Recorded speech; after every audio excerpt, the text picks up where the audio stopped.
So good to be here. Thank you for those of you who are tuning in online. If you haven't had a chance to do that yet, put in the chat where you're watching from.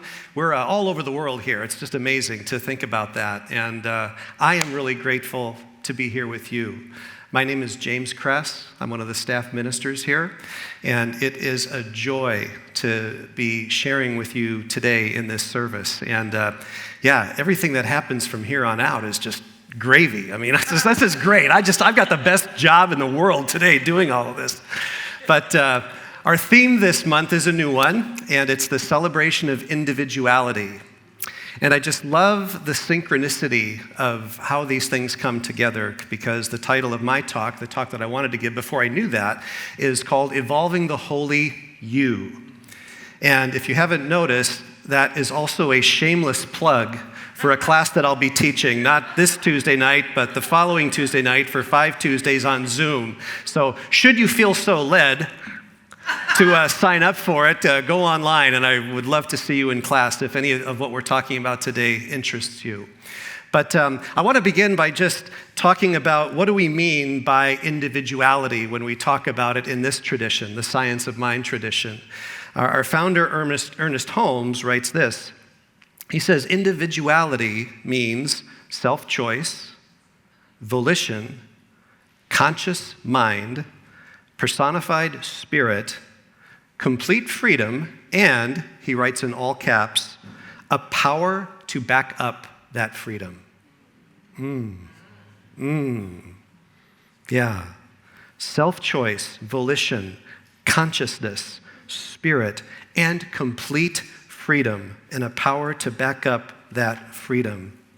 So where does evolving the holy you fit into all of that? Well, one of the things I appreciate here is our practitioners come and they ask what consciousness, what they can know in prayer, and I'll just tell you what I told them, is that today would be all about the flow of love.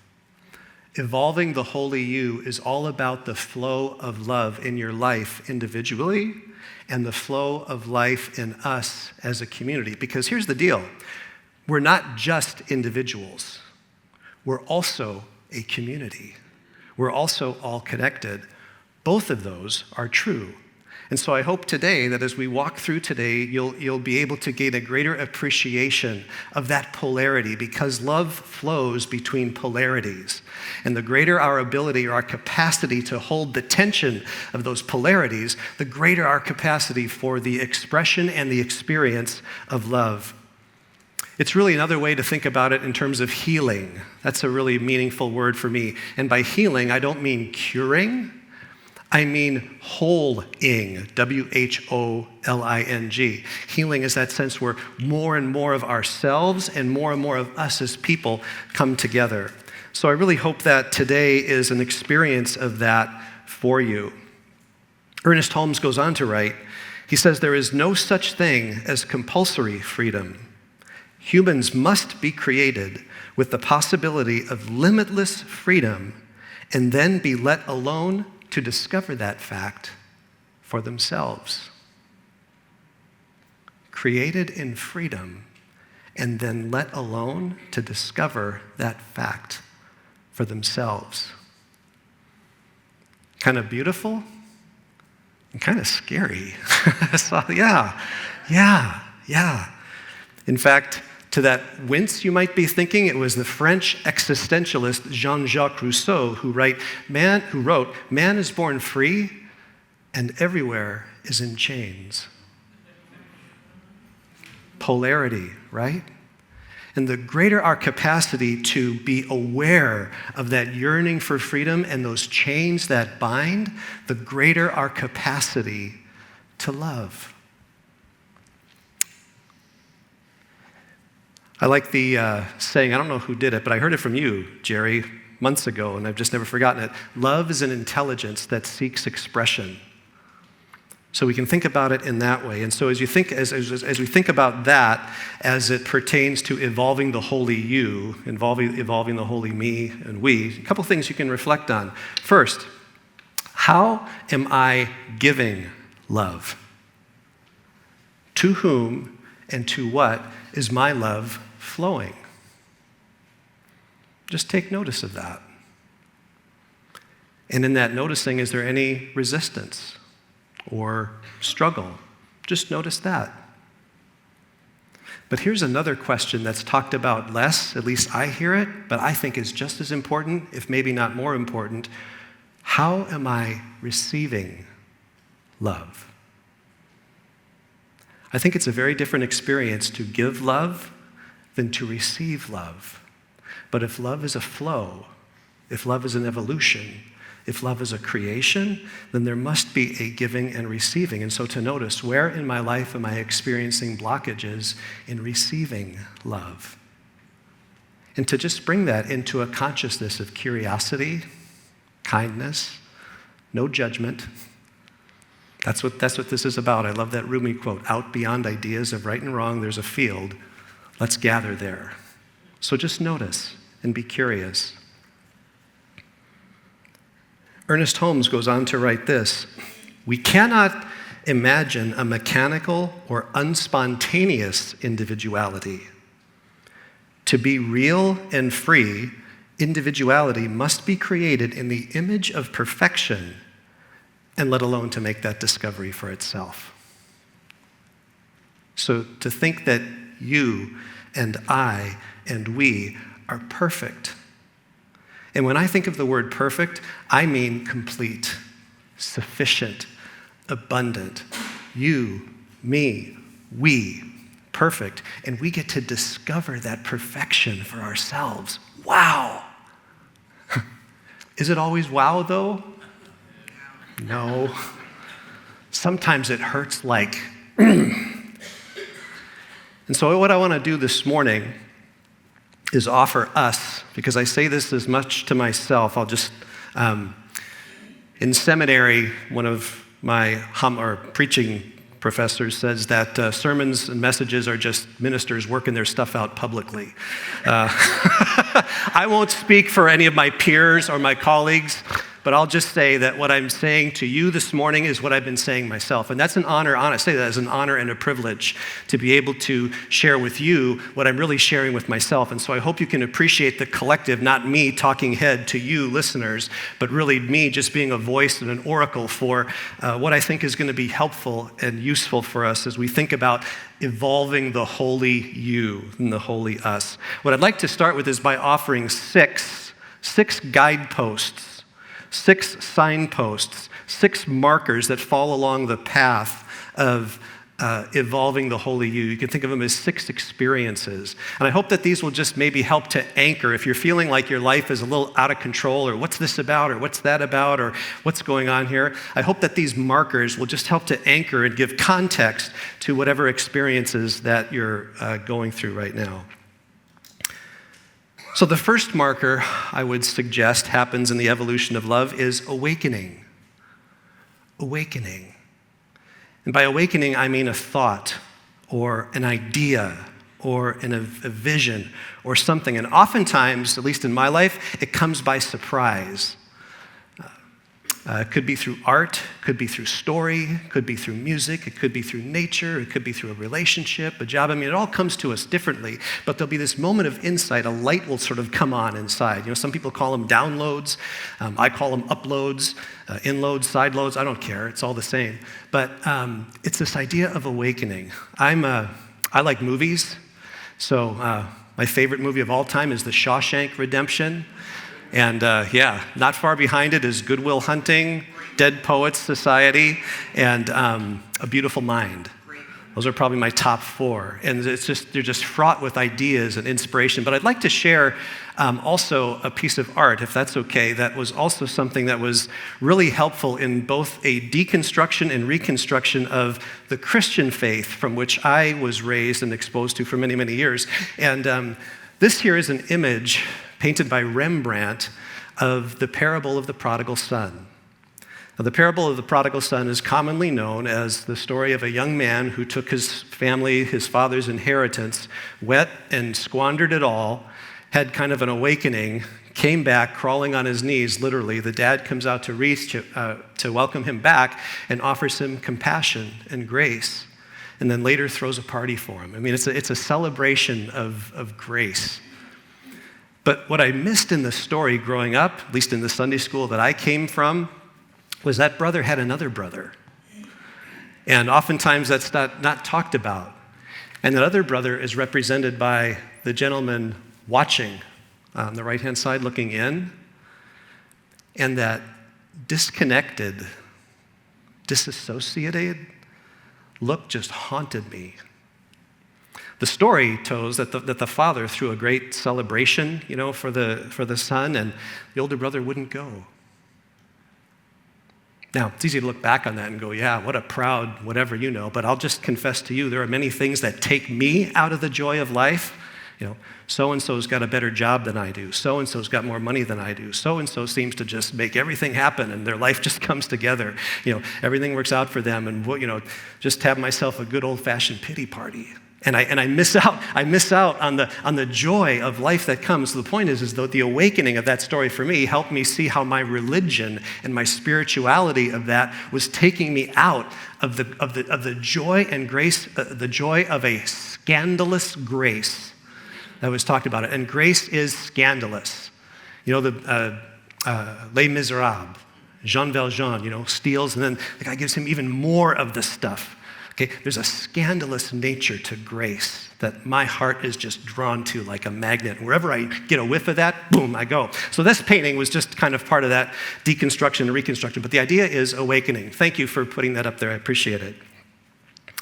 The second thing then that happens, and these are not necessarily in linear order, so to speak, but these again just can happen in a certain way. There's an experience of letting go or surrender. When your heart, when your spirit is captured by an idea or a thought or a feeling, oftentimes there's an experience of letting go. It could be a belief. It could be a way of being.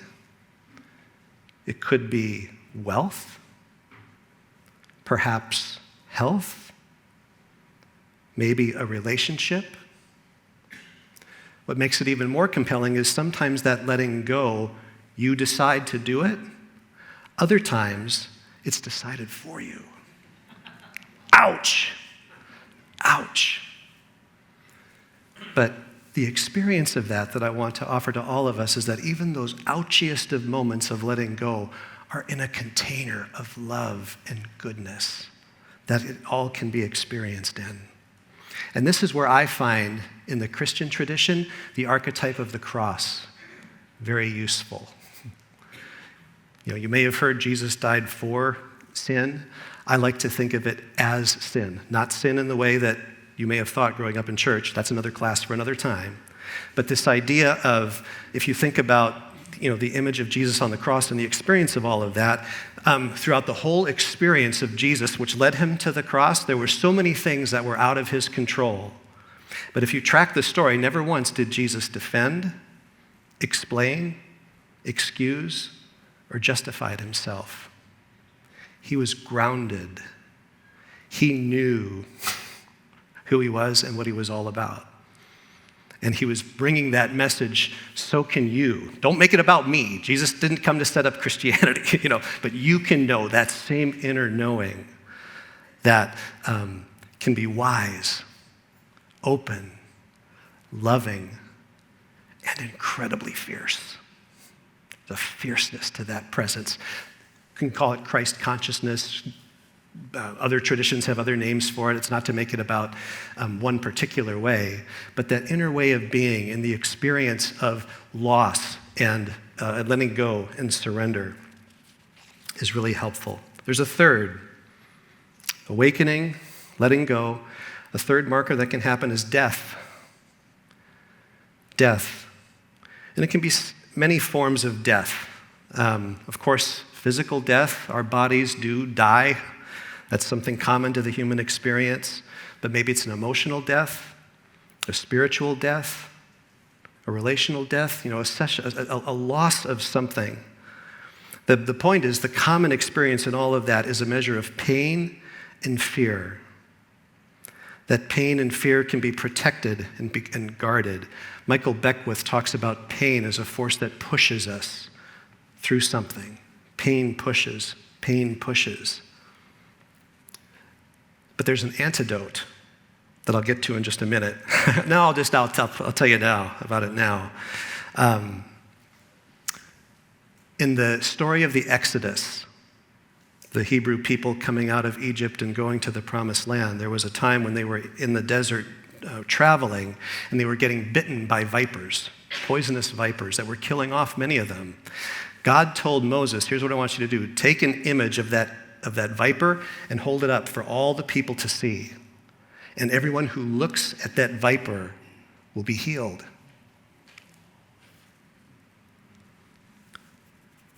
I was thinking about that in the context of cancer, COVID, pneumonia, you name whatever disease, whatever affliction it is. Here's the point. The antidote is in the poison. The antidote is in the poison. And other traditions talk about this. The way is not around or bypass, but the way is through it.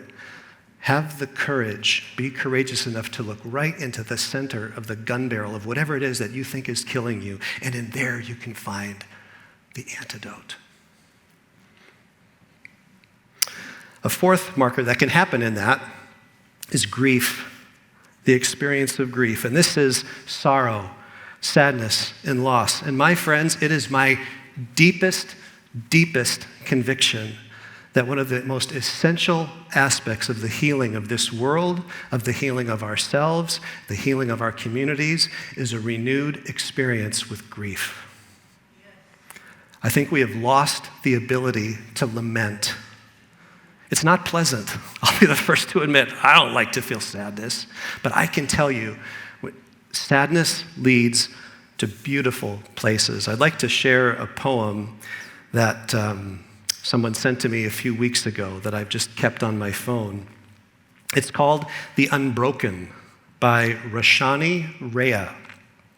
And they write, there is a brokenness out of which comes the unbroken, a shatteredness out of which blooms the unshatterable. There is a sorrow beyond all grief that leads to joy, and a fragility out of whose depths emerges strength.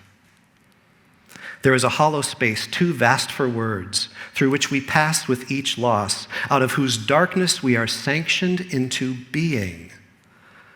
There is a cry deeper than all sound, whose serrated edges cut the heart, as we break open to the place inside which is unbreakable and whole, while learning to sing. Yeah. There is nothing that can shake you. A lot of this evolving ourselves is learning to know ourselves and love ourselves more. And the more you know, the more you love, nothing can shake you. Nothing can stop you. Nothing can move you off point. Grief. I think that little gold that's behind grief and loss and sorrow is this one, the fifth mile marker or signpost, you will, and that is a reconnection to love. A reconnection to love. Awakening to love again through death and through grief. And I like this because in Aramaic, the word death means to exist elsewhere. I love that. To exist elsewhere. Things may change in the material world as we know that, but the essence of the spiritual world, love, doesn't go away. The essence of a person, the essence of a community, the essence of a church, the essence of a movement, whatever you wear, remains. It just may exist differently. And I've in being with people who've lost people, this idea that the relationship changes. That's all. That's all. In fact, in reconnecting to love, we start to realize that the only thing that dies are beliefs that we and others are dead. And it's interesting just to think, just from a kind of a funny way, how that's kind of embedded in our consciousness. Anybody here ever watch Shark Tank? Shark Tank, Kevin O'Leary, Mr. Wonderful. What did Kevin O'Leary say? What was one of his famous sayings if an entrepreneur refused one of his offers? You're dead to me. Yeah, interesting, isn't it? You're dead to me. big tough guy. Well, sorry, Mr. O'Leary, they're not dead. And I don't think he really means it that way. But interesting, isn't it, how we want to, do that to ourselves? Think about this. How about the cancel culture in which we live?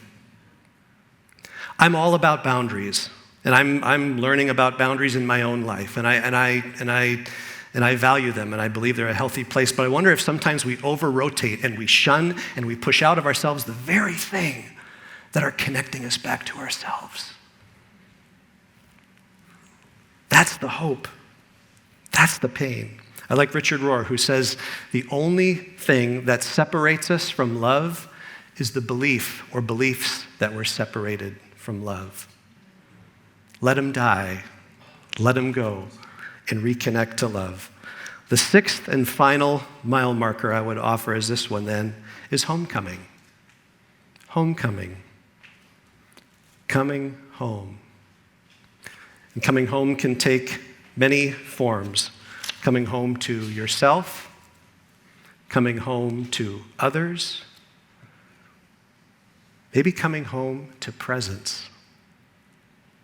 As I was preparing this week, a few days before the message, I use these Mary Magdalene cards, which cards and thing is, it's really new for me, so I'm kind of just experimenting with it, and I'm amazed at just how right on they are. But this week, it was about the soul, which the message is the free, and message is I am free. Here's what Megan Watterson writes.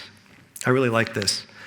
She says, the soul, the essence of who we are, will be judged throughout our lifetime by our own ego and the egoic powers of others, even our loved ones. The soul will be judged and bound, but the soul doesn't judge or bind others in retaliation. The soul is free and knows it. Isn't that good? Just let that soak. Your soul is free and knows it. Your soul, my soul, is free and knows it. So what am I afraid of? Nothing can take away that freedom. And yet, Rousseau is right. We're in chains by the things that we fear are going to take away our freedom. She goes on, the soul is content to simply be here now. This is beautiful. Take this in.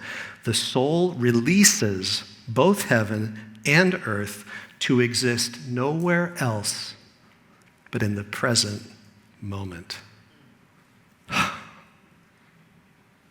Heaven and earth exist nowhere else but in the present moment. So I'd like to offer you two takeaways that you can take with you from today, a meditation and a song lyric that if you need some help kind of just applying some of the stuff that we talked about here. And the first one is a short meditation.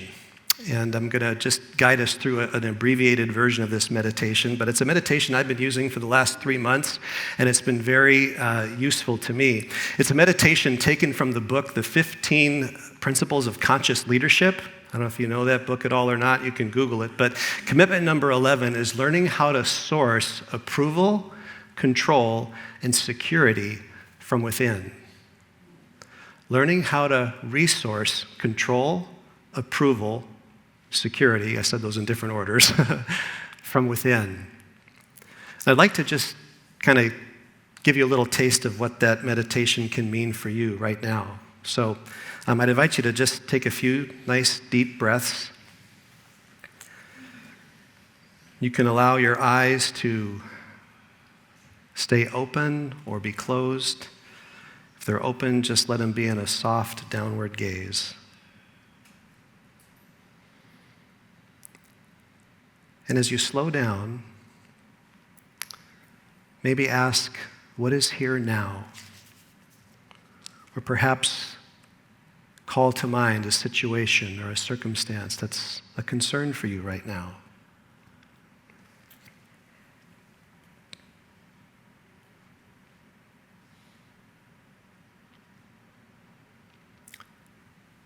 And what we're going to do is ask 3 welcoming questions. 3 welcoming questions. The first one is this: can I welcome what is here right now, just as it is. Welcoming what is here, just as it is, without making yourself wrong, without making yourself right.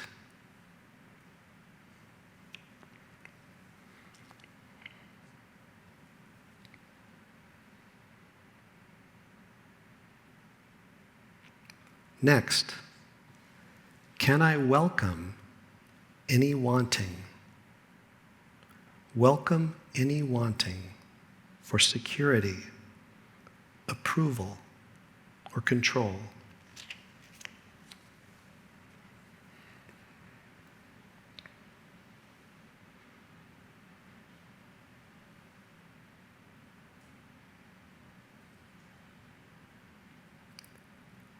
And then a third welcoming question. Can I welcome the wanting to make it all personal? Now you may think, well, of course it's personal, it's about me. But that's only a belief. Can you welcome the wanting to make it all personal?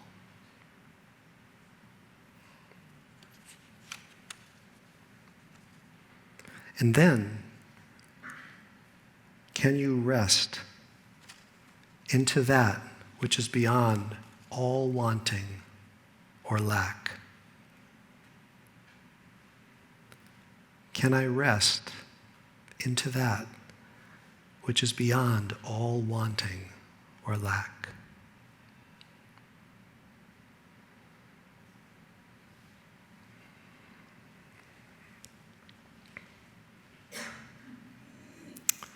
And just taking a couple more nice, easy breaths and allowing yourself and your attention to come back to the room here. Again, if you go on to SoundCloud, you can just 15 commitments of conscious leadership, and there's about a 10-minute meditation on there where you can get that. But the second and final thing I'd like to offer as we bring this all together, evolve the holy you, it's this one. Let me preface this. There's a meditation community I'm a part of, and it's a very powerful experience, the meditations and things that we have together, and oftentimes the debriefing periods that come afterwards, someone will say, thank you for letting us see you, or thank you for letting yourself be seen. And so my offer to all of us here today as we consider our evolution and our expression as love is to let yourself be seen. I've spent a lot of my life not being seen, and part of that is because I didn't know who I was and I really didn't know what to show. But I'll tell you something, the more you get to know, the more you get to fall in love, the more happy and joyful and fun you are with your life, you can let yourself be seen. And you know what I find is that the more you let yourself be seen, the need to be seen is not so important. That hurt kind of goes away, because some people will get you and some people won't. It's just life. It's just how it goes. But man, when I think about how polarized our country is today, if we could just get that, and realize that we have so much more in common than the illusions of separations and the things that do it. Wow. So to kind of just, did any of you ever see the movie The Showman? A few of you, all right? There's a song in that movie called This Is Me. I was going to show the video about it today, but it's too long. But so you can Google it and watch it on your own. But I'm just going to read the lyrics to this song because it fits so perfectly. It says, I am not a stranger to the dark. Hide away, they say, because we don't want your broken parts. I've learned to be ashamed of all my scars. Run away, they say. No one will love you as you are. When the sharpest words want to cut me down, I'm going to send a flood. I'm going to drown them out. I am brave. I am bruised. I am who I'm meant to be. This is me. Look out, because here I come. And I'm marching on to the beat I drum. I'm not scared to be seen. I make no apology. This is me. And so it is.